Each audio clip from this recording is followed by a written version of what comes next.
Görüyorsunuz arkadaşlar, kedi yiyor. Ölmüş bir kedi, ölmüş kedi yiyor.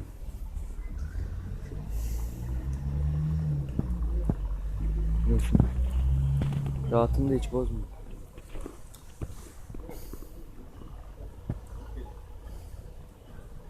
Çıkarmış kaburgalarını falan.